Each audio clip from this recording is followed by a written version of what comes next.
आज का हमारा टॉपिक है व्रत। ज्यामिति वाले टॉपिक में त्रिभुज पढ़ लिया हमने। अब हम पढ़ेंगे आज व्रत के बारे में। ठीक है।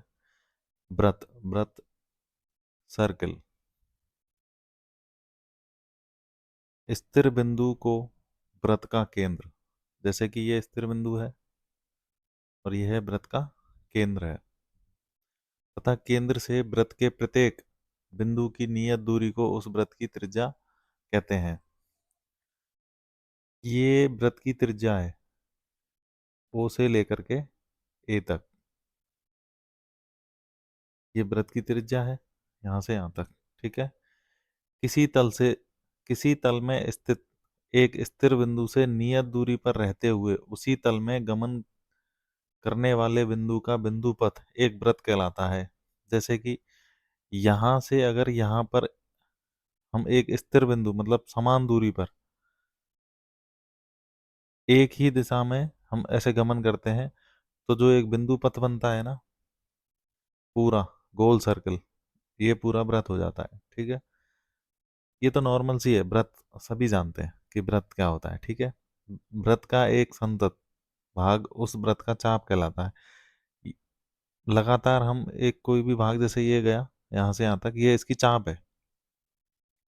वह रेखा जो परिधि के किन्हीं दो बिंदुओं को मिलाती है जीवा या चाप कर्ण कहलाती है। जैसे कि ये परिधि है, ये परिधि है व्रत की, ये परिधि है और इसके दो बिंदुओं को मिलाती है। जैसे कि एक बिंदु ये है, एक बिंदु ये है, इन दोनों बिंदुओं को मिलाएगी तो ये व्रत की क्या कहलाती है? जीवा। ठीक है। जैसे ये है, ये व्रत की जीवा है। जीवा कहीं से कहीं तक भी खींची जा सकती है, जैसे कि यहां से ऐसे भी खींची जा सकती है। ठीक है। व्रत का सबसे बड़ा चापकर्ण जीवा व्यास होता है। ये जीवा यहां से यहां तक खींची है, इसको यहां से यहां तक, यहां से भी खींच सकते हैं। और जो सबसे मध्य में खींची जाती है ना, सबसे बड़ी जीवा होती है, उसको बोलते हैं हम व्यास। ठीक है। व्रत का व्यास त्रिज्या का दोगुना होता है। और यहां तक आदि है ना, ये केंद्र बिंदु है, केंद्र से परिधि तक की जो लंबाई है आर, ये होती है त्रिज्या। ठीक है। और यहां से यहां तक की लंबाई ये त्रिज्या है इधर, आदि। और इस पूरी को मिला दें तो ये पूरी क्या कहलाती है? व्यास। तो सबसे बड़ी जीवा हो गई, और सबसे बड़ी जीवा होती है, इसको व्यास बोलते हैं। ठीक है। किसी व्रत में अनगिनत त्रिज्या या तथा व्यास होते हैं। ये कैसे भी खींचे जा सकते हैं, ऐसे भी खींच दो इसको, केंद्र से होकर के जाती है, ये सबसे बड़ी होगी। और ये होती है दुगना, त्रिज्या का दो गुना व्यास होता है। ठीक है। अगला है केंद्रीय कोण। केंद्रीय कोण क्या होता है? मान लीजिए सी, ये सी एक व्रत है, ओ और आर, इसमें ओ इसका केंद्र है, आर इसकी त्रिज्या है। वृत्त पर बिंदु ए, बिंदु ए तथा बिंदु बी स्थित है। ठीक है। कौन ए ओ बी, कौन ए ओ बी, ये वाला जो कौन है वृत्त सी पर का केंद्रीय कौन कहलाता है। ठीक है। ये इसका केंद्रीय कौन है। ठीक है। जिस कौन का शीर्ष वृत्त का केंद्र हो उसे केंद्रीय कौन कहते हैं। जैसे इस कौन का ये शीर्ष है, इस वाले कौन का, ए ओ बी का जो कौन है ये, इसका जो शीर्ष है वो ओ है, और ये वृत्त का क्या है? केंद्र। तो उसे केंद्रीय कोण कहते हैं। अर्थात यदि किसी कोण का शीर्ष बिंदु वृत्त के केंद्र पर हो उसे केंद्रीय कोण कहते हैं, अर्थात केंद्र पर बनने वाला कोण। ठीक है। ये वृत्त का केंद्र है और इस केंद्र पर ये कोण बन रहा है। एक कोण ये भी बन रहा है, एक्स ओ बी। एक कोण ये भी बन रहा है, ए ओ एक्स। ये तीनों कोण केंद्रीय कोण है, यानी कि केंद्र पर जो बनने वाले कोण। अगर यहां से एक रेखा ऐसे भी खींच जाती तो एक कोण ये भी बनता। ठीक है।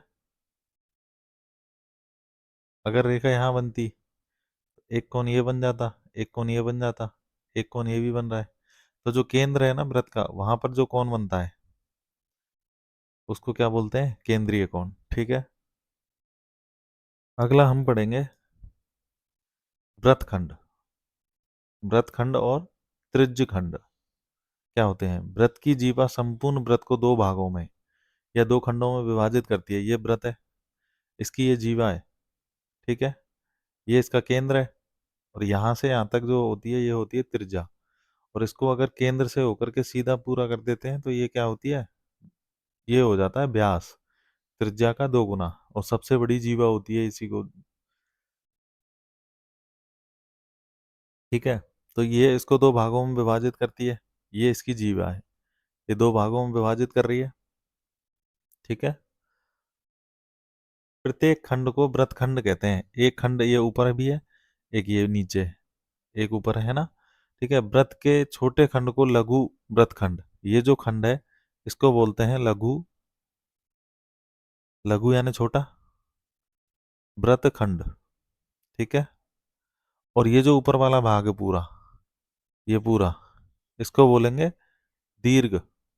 बड़े खंड को दीर्घ वृत्तखंड बोलते हैं। ये है दीर्घ वृत्तखंड। ठीक है।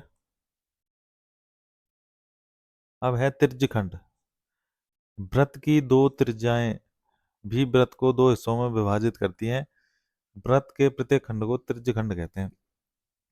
वृत्त की दो त्रिज्या, ये वृत्त की दो त्रिज्याएं, एक तो ये है और एक ये है।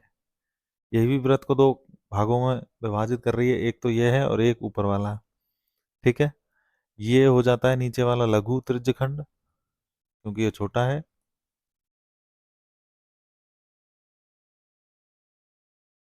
और ये हो जाता है दीर्घ त्रिज्यखंड।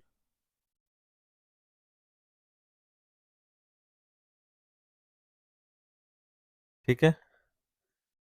और ये हो जाता है वृत्तखंड। त्रिज्यखंड जैसे कि ये एक त्रिभुज की सी आकृति बन रही है यहाँ पे। ठीक है, बन रही है ना ये ऊपर, तो इसलिए इसको त्रिज्यखंड बोलते हैं। ठीक है।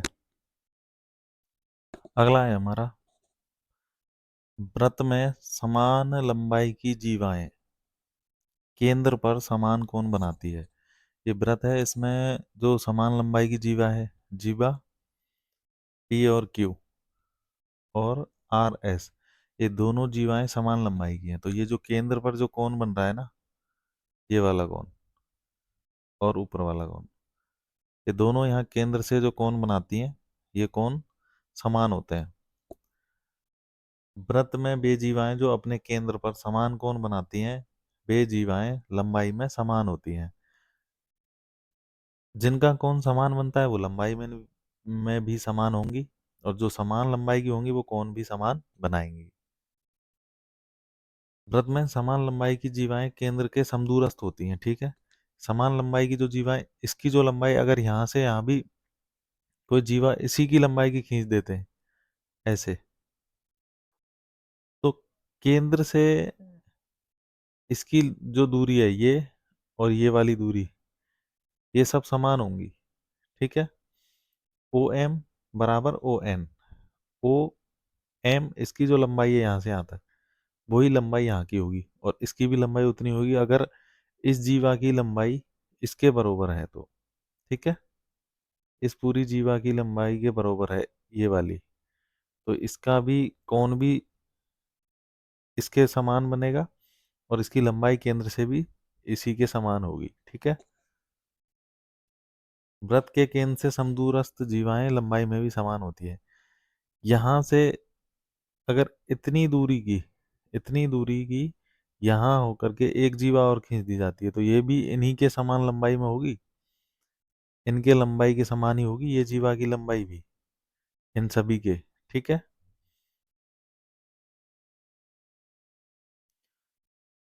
अगला है अर्धवृत्त पर अनगिनत कोण बनाए जा सकते हैं। ये वृत्त है पूरा, और ये इसका केंद्र है, और यहाँ से अगर एक हम रेखा खींच देते हैं तो ये हो जाता है इसका व्यास पूरा। और इसे ऊपर वाला हो गया ये आधा वृत्त, और आधा हो गया नीचे वाला। ठीक है। तो इस पर जो कोण बनते हैं ना, ये वाले कोण अनगिनत बन सकते हैं। ठीक है, एक यहां भी बन रहा है, यहां भी बन रहा है। ठीक है, यहां भी बन सकता है ऐसे। ऐसे कितने भी बना सकते हैं। ठीक है, यहां भी बन सकता है ऐसे। अनगिनत बन सकते हैं कितने भी, हर बिंदु पर एक एक अलग अलग कोण बन सकता है। अर्धवृत्त पर बने प्रत्येक कोण समकोण होता है। ये जो कोण बन रहे हैं ना सारे, ये सारे समकोण बनेंगे। जितने भी कोण बनेंगे, यहां भी बनेगा जो भी समकोण ही बनेगा। ठीक है, सारे कोण ये कितने के होंगे, 90 डिग्री के कोण बनते हैं सारे अर्धवृत्त पर। अच्छा, नीचे भी बन सकते हैं यहां से ऐसे। ठीक है, ये भी जो कोण बना है ना अर्धवृत्त पर, ये भी कितने का है, 90 डिग्री का समकोण है। ऐसे भी बन सकता है यहाँ से। अनगिनत कितने भी बन सकते हैं। ठीक है, सारे, और जो भी बनेंगे वो 90 डिग्री के बनेंगे। ठीक है, अगला है, यदि दो वृत्त एक दूसरे को स्पर्श करते हों तो स्पर्श बिंदु उनके केंद्रों को मिलाने वाली रेखा पर स्थित होता है।